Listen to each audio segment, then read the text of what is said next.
Okay, so today's title is Praying to Jesus Without Knowing Him. तो आज का शीर्षक है बिना यीशु को जाने उससे प्रार्थना करना। Just because you pray, it does not mean that you're praying to Jesus or to the God of the Bible. और सिर्फ क्योंकि आप प्रार्थना करते हो इसका अर्थ यह नहीं है कि आप यीशु से या फिर बाइबल के परमेश्वर से प्रार्थना कर रहे हैं। Just because you pray in the name of Jesus doesn't mean that He is listening or answering your prayers. और सिर्फ क्योंकि आप यीशु मसीह के नाम के द्वारा प्रार्थना करते हो तो इसका अर्थ यह नहीं है कि वह आपकी हर एक प्रार्थना को सुन रहे हैं जो आप यीशु के नाम से करते हो। We will see today that even by praying in the name of Jesus, you can receive healings. और आज हम देखते हैं कि यीशु मसीह के नाम से प्रार्थना करने के द्वारा आप चंगाई पा सकते हो। You can see miracles by praying in the name of Jesus. और आप यीशु मसीह के नाम के द्वारा प्रार्थना करने से अपने जीवन में चमत्कार पा सकते हो। You can even cast out demons in the name of Jesus. और आप यीशु मसीह के नाम के द्वारा शैतान को भी निकाल सकते हो। And after doing all these things, you can still end up in hell. लेकिन ये सारी चीजें करने के बावजूद भी आपका अंत नरक में हो सकता है। So many people can be praying to Jesus without even knowing Him. और बहुत से लोग यीशु मसीह से प्रार्थना करते हैं उसे जानने बिना। Now, in the last couple of weeks, we have been studying about how you might be praying to demons. और पिछले कुछ सप्ताहों से हम लोग जो है सीख रहे थे कि कैसे आप शैतान से प्रार्थना करते हैं, दुष्ट आत्माओं से प्रार्थना करते हैं। We were seeing how God does not allow us to be praying to other gods while we pray to Him. और हम देख रहे थे कि कैसे परमेश्वर हमको दूसरे ईश्वर से प्रार्थना करने की अनुमति नहीं देता है जब हम परमेश्वर से प्रार्थना करते हैं तब। We have seen very clearly that we cannot put Jesus and all of the gods in the same boat. और हम लोग बहुत ही स्पष्ट रूप से देख रहे थे कि हम यीशु और अन्य देवताओं को एक ही बोट में नहीं रख सकते। Jesus is not the reincarnation of any other god.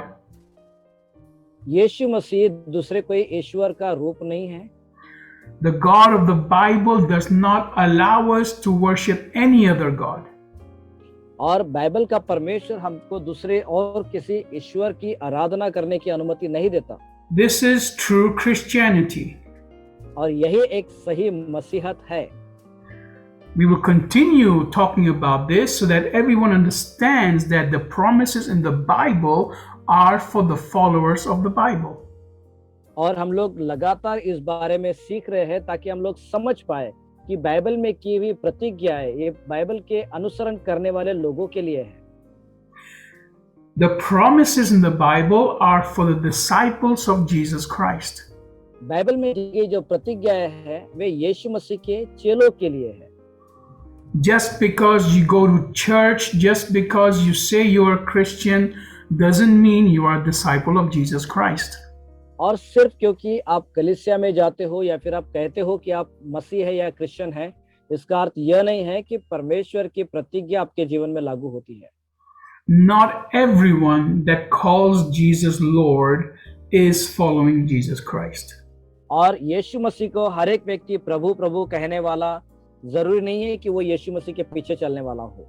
See, I've talked to many people in the streets and they say yes, they believe in Jesus. और मैं सड़कों में बहुत से लोगों से बातचीत करता हूं और वे कहते हैं कि हाँ हम यीशु पर विश्वास रखते हैं। They say they follow Jesus and they pray to Him.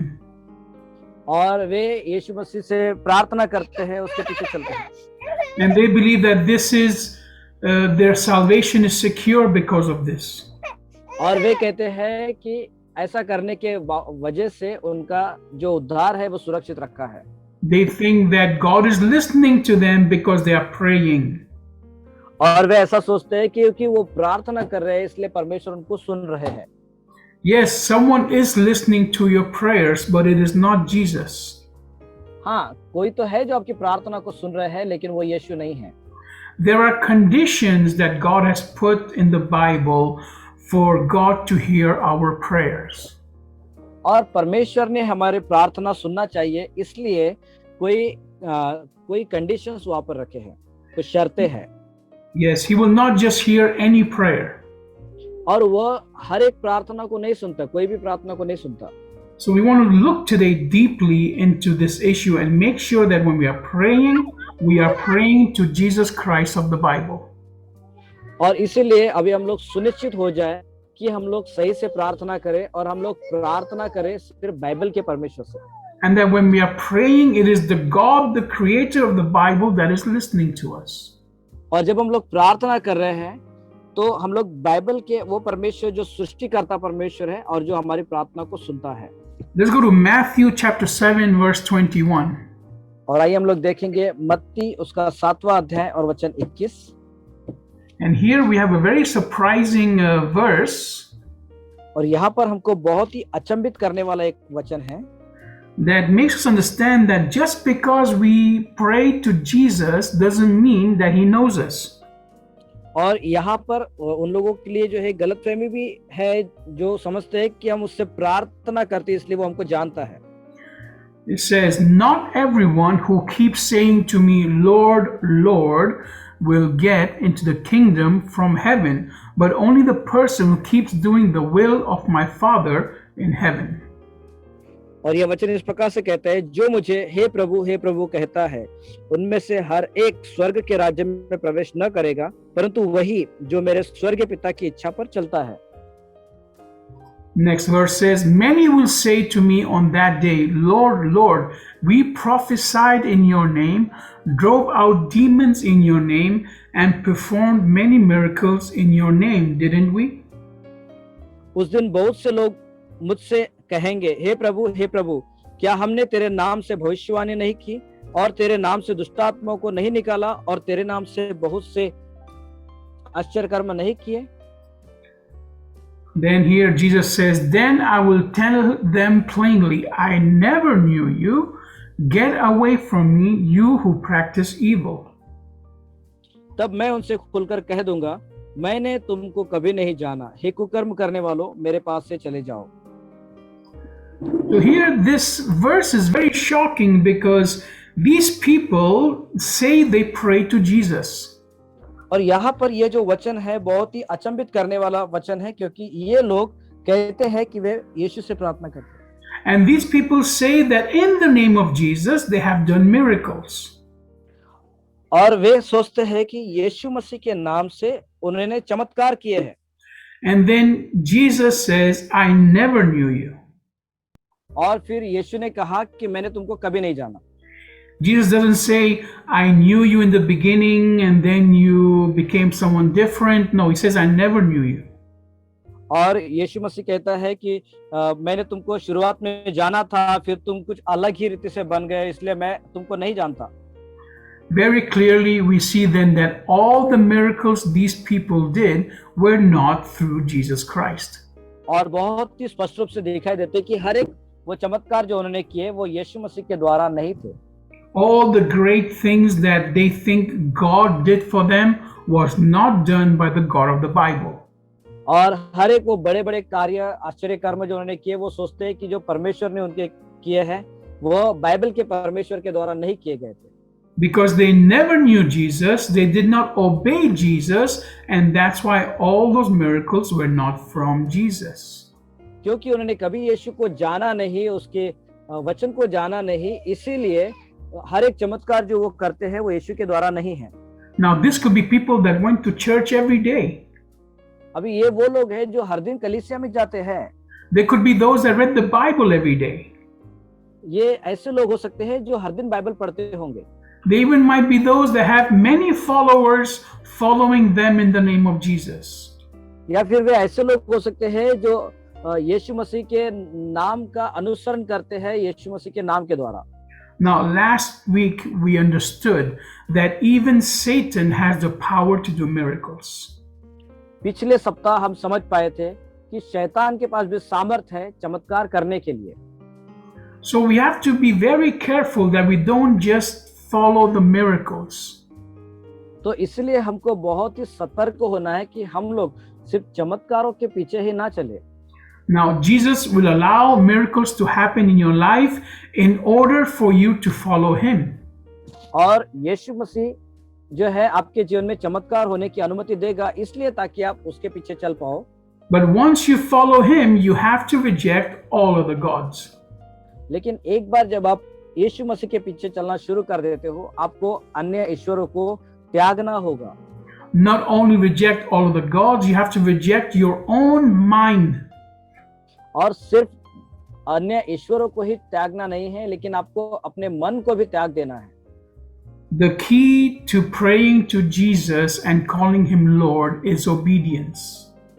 और यीशु मसीह को अपना उद्धारकर्ता मानना या फिर उसके द्वारा चमत्कार पाने का जो चाबी है, जो कुंजी है, वो यही है कि हम यीशु को अपना प्रभु जाने।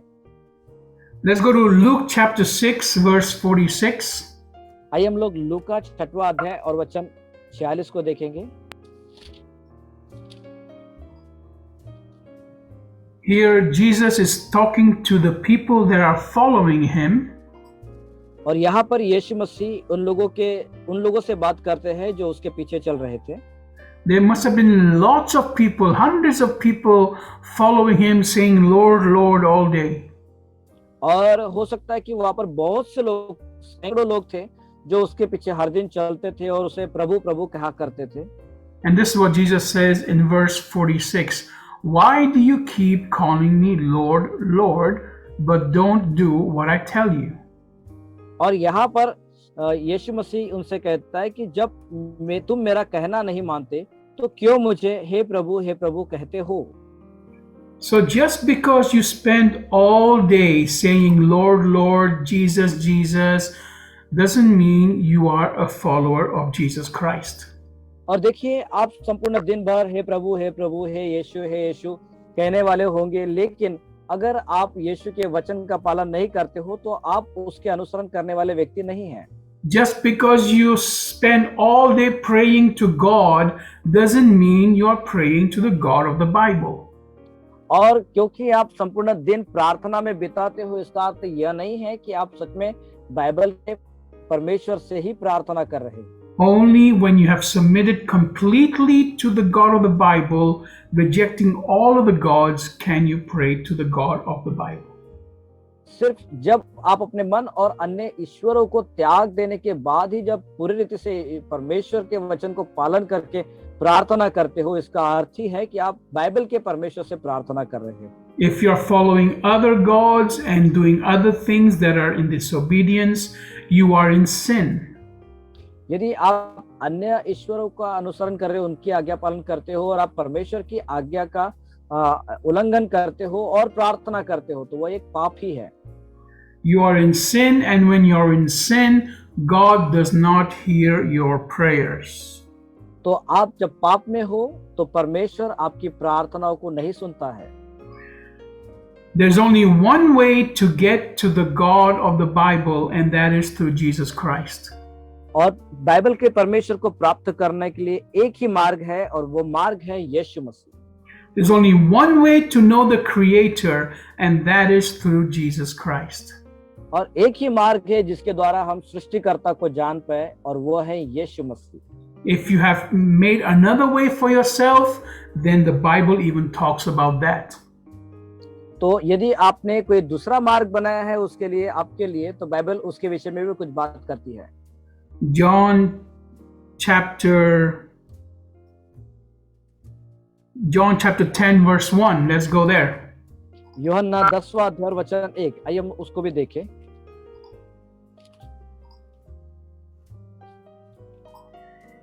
Here it says, truly, I tell all of you with certainty, the person who does not enter the sheepfold through the gate, but climbs in by another way, is a thief and a bandit. और यूहन्ना 10वां अध्याय वचन 1 कहता है, मैं तुमसे सच सच कहता हूँ कि जो कोई द्वार से भेड़शाला में प्रवेश नहीं करता परंतु किसी दूसरी ओर से चढ़ जाता है, वह चोर और डाकू है। Verse 2, the one who enters through the gate is the shepherd of the sheep. वचन 2 कहता है, परंतु जो द्वार से भीतर प्रवेश करता है वह भेड़ों का चरवाहा है।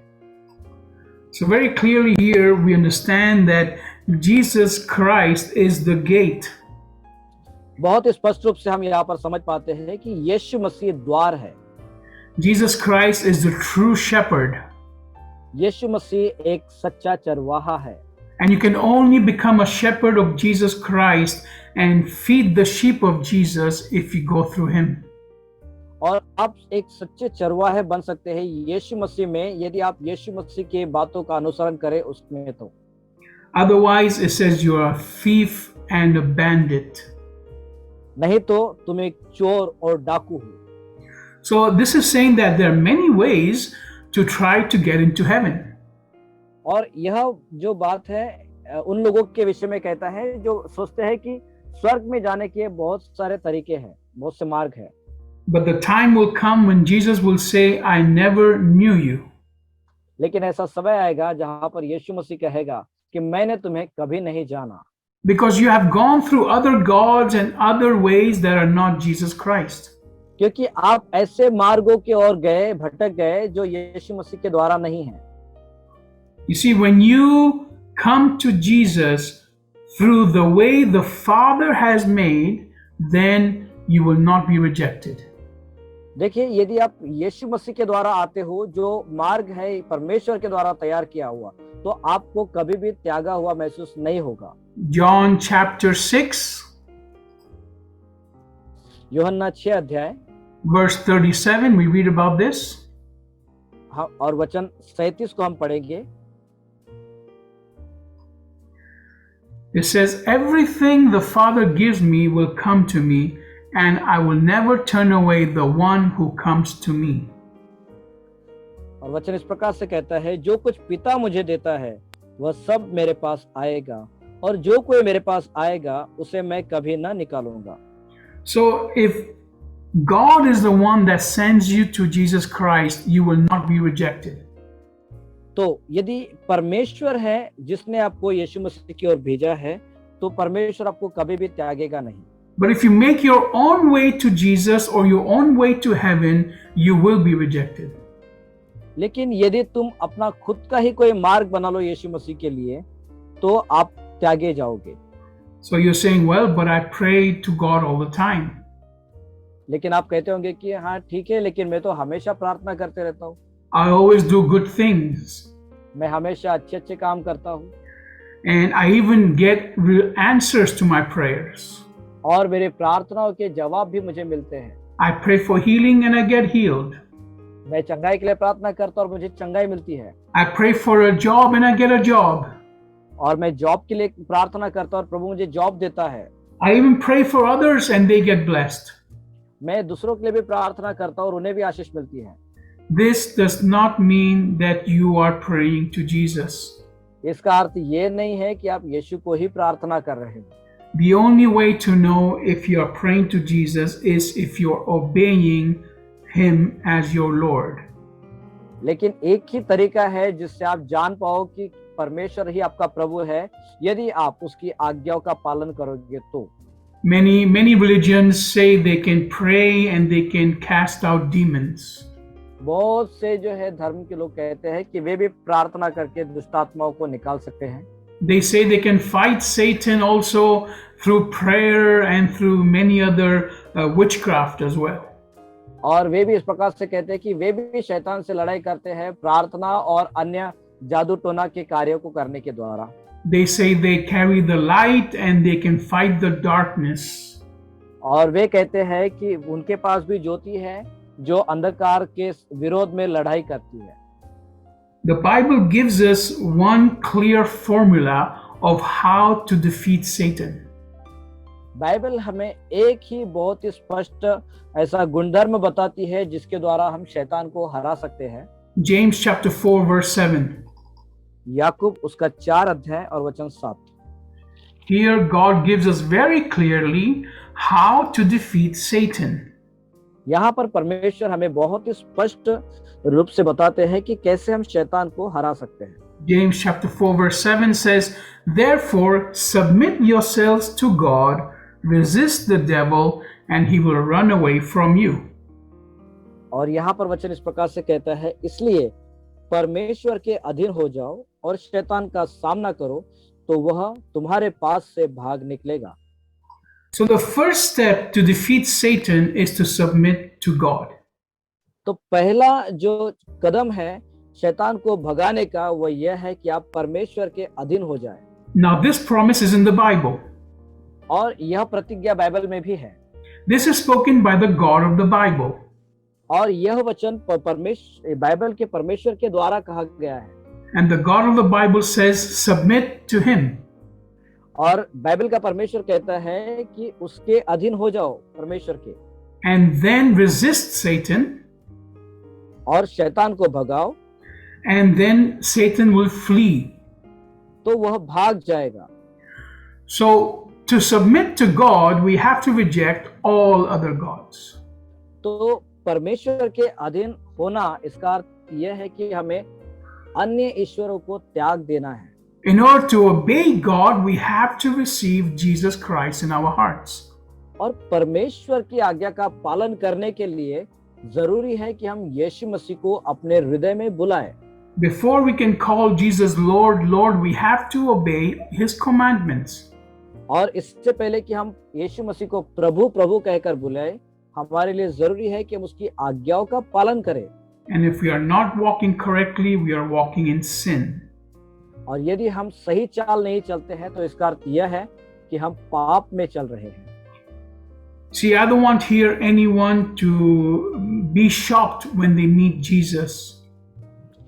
देखिए, मैं नहीं चाहता हूं कि आप में से कोई भी बहुत अचंभित हो जाए जब वे यीशु से मिले। तो You might be doing miracles in the name of Jesus. हो सकता है कि आप यीशु मसीह के नाम के द्वारा चमत्कार करते होंगे, You might be doing everything right according to your understanding. या फिर आपकी समझ के अनुसार आप सारे कामों को सही से करते होंगे, And you can still be in disobedience. और फिर भी आप जो है अनाज्ञाकारी हो सकते हैं। So we have to submit to God, obey Christ, only Christ, and then we can be sure that we are walking with him. और आपको जरूरी है कि आप परमेश्वर के अधीन हो जाए और आप सिर्फ यीशु मसीह और यीशु मसीह ही को पालन करें, तब आप शैतान को जो है भगा सकते हो। Just because you raise your hands in worship and bring offerings to the church doesn't mean God is hearing you. और सिर्फ प्रार्थना में हाथ उठाना या फिर अपने दान या दशमांश कलीसिया में लेकर आने का अर्थ नहीं है ऐसा कि परमेश्वर आपको सुन रहा है। See, in the Old Testament, they had made prayer into a religious activity. और देखिए, पुराने नियम में परमेश्वर ने प्रार्थनाओं को जो है एक धार्मिक कार्य के अनुसार दिखाया गया है। The people had made worship into a religious activity. लोगों ने आराधना करना यह एक धार्मिक प्रथा के रूप में दिखाया था। Lord, the people were bringing their offerings and their tithes in a religious activity. और लोग जो है प्रभु के पास उनके दान दशमांश और प्रार्थनाएं जो है वे एक धार्मिक प्रथा के अनुसार लेकर के आते थे। People used to have ceremonies and feasts and different days of worship and made it into a religious activity. और लोगों ने जो है अलग अलग संप्रदाय संस्कृतियां और जो है प्रथाएं और अलग अलग बातें अलग अलग दिनों में प्रार्थना करना, सब कुछ बनाए अपने ही अनुसार। And they were doing all these things, but they were carrying sin in their heart. ये वो सारे हर एक कामों को करते थे, लेकिन फिर भी उनके हृदय में वो पाप को भी लेकर के चलते थे। Let's go to Isaiah chapter 1. आइए हम लोग देखेंगे यशायाह पहला अध्याय। And what does God say about this? और देखेंगे कि परमेश्वर इसके विषय में क्या कहते हैं। So Isaiah chapter 1 verse 13. यशायाह पहला अध्याय और वचन 13। It says, "Stop bringing useless offerings. Your incense is detestable to me, as are your new moons, Sabbaths, and calling of convocations. I cannot stand iniquity within a solemn assembly." व्यर्थ अन्न बलि फिर मत लाओ, धूप से मुझे घृणा है, नए चांद और विश्राम दिन का मनाना और सभाओं का प्रचार करना यह मुझे बुरा लगता है। महासभा के साथ ही साथ अनर्थ काम करना मुझसे सहा नहीं जाता। Verse 14, as for your new moons and your appointed festivals, I abhor them. They've become a burden to me. I've grown weary of carrying that burden. तुम्हारे नए चांदों और नियत पर्वों के मानने से मैं जी से बैर रखता हूँ। वे सब मुझे बोझ जान पड़ते हैं। मैं उनको सहते सहते उकता गया हूँ। Then, verse 15, when you spread out your hands in prayer, I'll hide my eyes from you. Even though you pray repeatedly, I won't listen. Your hands are full of blood, your fingers drenched with iniquity. जब तुम मेरी ओर हाथ फैलाओ तब मैं तुमसे मुख फेर लूंगा। तुम कितनी भी प्रार्थना क्यों न करो तो भी मैं तुम्हारी न सुनूंगा, क्योंकि तुम्हारे हाथ खून से भरे हैं। So very clearly God here says that it doesn't matter how many times you pray, तो यहाँ पर बहुत स्पष्ट रूप से परमेश्वर कहता है कि यह कोई मायना नहीं रखता कि आप कितने बार प्रार्थना करते हो, doesn't matter how often you go to church, और यह भी मायना नहीं रखता कि आप कितना ज्यादा कलीसिया में जाते हो, doesn't matter how many offerings you bring to the church, और यह भी मायना नहीं रखता कि आप कितने दान दशमांश आप कलीसिया में लेकर के आते हो, doesn't matter how many times you fast, आप कितना उपवास करते हो, यह मायना नहीं रखता, doesn't matter how many people you help in your life, और आप अपने जीवन में कितने लोगों की सहायता मदद करते हो, यह भी मायना नहीं रखता। if there is sin in your life, then God will not hear your prayers. यदि आपके जीवन में पाप बना रहता है तो परमेश्वर आपकी प्रार्थना को नहीं सुनता। Now this is talking to the believers of the God of the Bible. और यह बात मैं उन विश्वासियों से कर रहा हूँ जो बाइबल के परमेश्वर पर विश्वास रखते हैं। This passage in the book of Isaiah is written to those that are following the God of the Bible. और यशायाह में दिए हुए इस भाग में यशायाह उन लोगों से बात कर रहा है जो बाइबल के परमेश्वर से प्रार्थना करते हैं। And the God of the Bible is telling his own followers that if you have sin in your heart, then no matter what you do, your prayers will not be heard. और Bible का परमेश्वर यहाँ पर अपने लोगों से इस प्रकार से कहता है कि आप कितना भी कुछ क्यों ना कर लो, यदि आपके जीवन में पाप बना रहता है तो परमेश्वर आपकी प्रार्थनाओं को नहीं सुनेगा। So if God can say this to his own followers, imagine what about those that are not following Jesus Christ. और यदि यीशु मसीह परमेश्वर जो है उन लोगों से जो उनके अनुसरण करने वाले हैं, विश्वासी लोग हैं, उनसे ऐसी बातें करता है, तो सोचो जो लोग यीशु पर विश्वास नहीं करते हैं उनके विरोध में परमेश्वर की बातें क्या होंगी। What about those that are following other gods and Jesus Christ? They are in sin. You think God's going to hear their prayers? और उनके विषय में क्या, जो यीशु मसीह और अन्य भगवानों को भी मानते हैं और पाप करते हैं, आपको लगता है कि परमेश्वर उनकी प्रार्थनाओं को सुनने वाले हैं? So we have to be very careful to understand that you can be praying to Jesus without even knowing him. तो यहाँ पर आप समझ सकते हो इस बात पे कि आप यीशु मसीह को बिना जाने उससे प्रार्थना कर सकते हो। You can be thinking that you know him, but you don't know him. आप ऐसा सोच सकते हो कि आप उसको जानते हो लेकिन आप उसे नहीं जानते हो। Because in order to know Jesus, he has to know you. क्योंकि यीशु मसीह को जानने के लिए उसने आपको जानना भी चाहिए। And in order for him to know you, you have to go through the way the Father has made. और उसको जानने के लिए आपको जरूरत है उस मार्ग को आप जाने और उसके पास जाए जो पिता ने आपके लिए नियुक्त किया है। Doing things your way in your understanding is not the way God accepts. और अपने समझ के अनुसार आप काम को करना यह वो तरीका नहीं है जो परमेश्वर चाहता है। God does not need you to understand what he is saying. परमेश्वर को जरूरत नहीं है कि आप जो कहते हो वो समझे उस बात को। God does not need you to agree with what he is saying. परमेश्वर को इसकी भी आवश्यकता नहीं है कि जो भी वो कहता है उसमें से आप सहमत हो या ना हो। God just needs you to obey. परमेश्वर सिर्फ इतना चाहते हैं कि आप उसकी आज्ञा का पालन करें। And God is saying very clearly that Jesus Christ is the only way. और परमेश्वर बहुत स्पष्ट रूप से बताते हैं कि यीशु मसीह ही एकमात्र मार्ग है। Jesus Christ is the only truth. यीशु मसीह ही एक सत्य है And Jesus Christ is the only life. और यीशु मसीह ही जीवन है। Anything outside of this is not the God of the Bible. और इसके बाहर की कोई भी चीजें वो बाइबल का ईश्वर नहीं है। This is what the Bible says. और यही वो बात है जो बाइबल की है। Like I'm saying for the past few weeks, it doesn't matter. I don't mind if you follow other gods, but don't say you are a Christian. और जैसे मैं पिछले कुछ सप्ताहों से कह रहा था कि ये कोई मायना नहीं रखता कि आप दूसरे ईश्वरों की आराधना करते हो और आप कहते हो कि आप एक मसीह है। You will end up with the God you are following. और आप जिस ईश्वर के अनुसरण कर रहे हो आपका अंत उन्हीं के साथ हो जाएगा। This is what the Bible promises. और यही बात है जो बाइबल प्रतिज्ञा करती है। If you follow Jesus Christ and Jesus Christ alone, you will end up with Jesus Christ. और यदि आप यीशु के पीछे से चलने वाले हैं तो आपका अंत सिर्फ यीशु के द्वारा ही होगा, यीशु के साथ। Now, for the sake of time, I won't read the next verse, but just write it down. Isaiah chapter 58. और समय की कमी के कारण मैं यह वचन पढ़ना नहीं चाहता हूँ, लेकिन आप लिख लीजिए यह यशायाह 58 verse 1 to verse 13. वचन 1 से वचन 13 तक।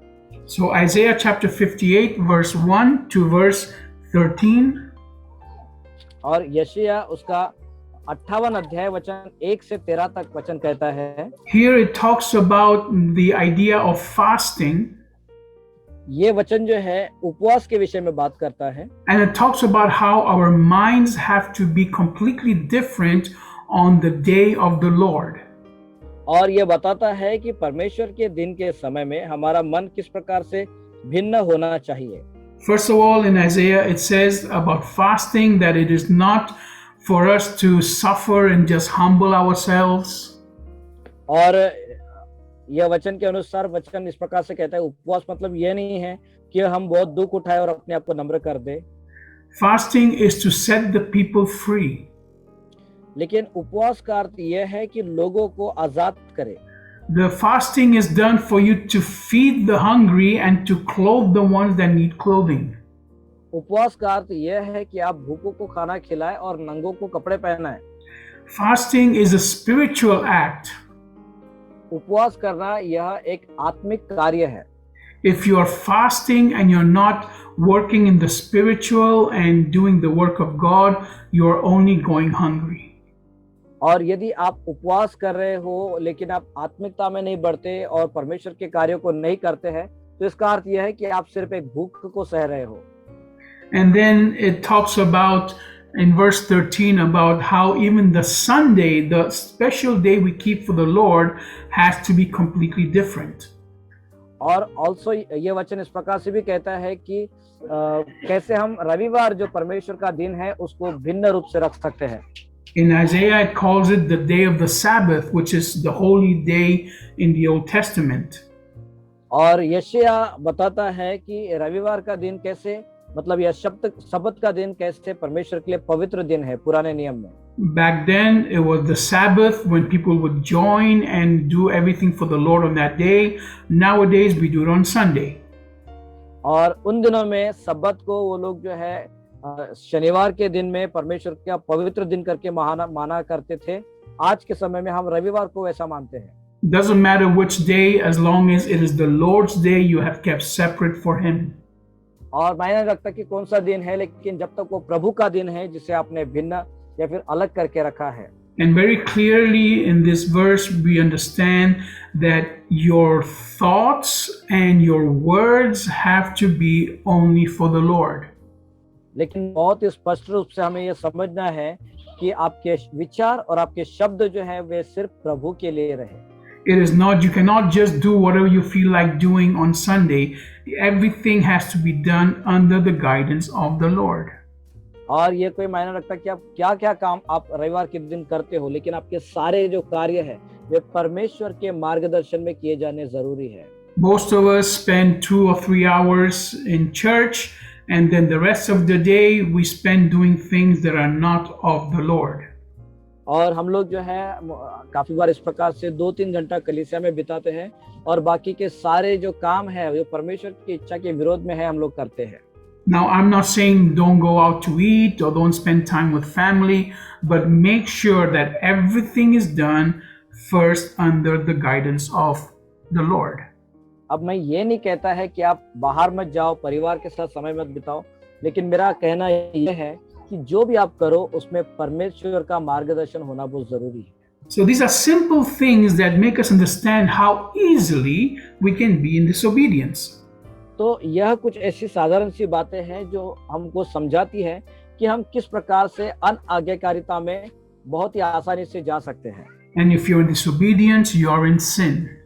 और यदि आप अनाज्ञाकारी व्यक्ति हैं तो आप पाप में हैं। And if you're praying to God and praying to other gods, you're in sin. और यदि आप प्रार्थना करते हो और आप एक दूसरे भगवानों से प्रार्थना करते हो तो आप पाप में हो। So you're actually praying to Jesus without knowing him. तो आप यीशु मसीह से प्रार्थना कर रहे हो लेकिन उसे बिना जाने। And he doesn't know you. और वो भी आपको नहीं जानता। Because if you knew him as your Lord, you would obey his commandments.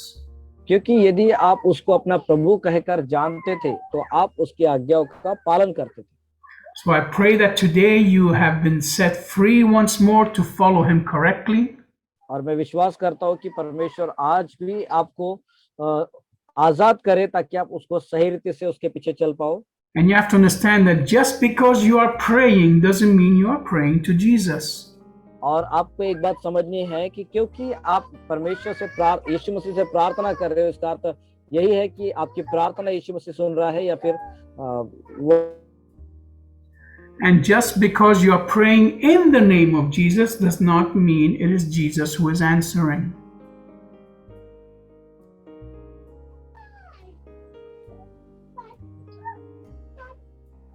I'm sorry, Pastor, can you Yes, just because you are praying in the name of Jesus doesn't mean that he is answering.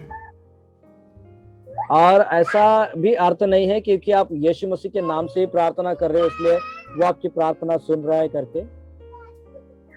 Obedience is very important for us to understand who God is. और आज्ञा पालन करना यह बहुत जरूरी है यह समझने के लिए कि परमेश्वर कौन है। To be submitted to the God of the Bible, you have to obey the God of the Bible.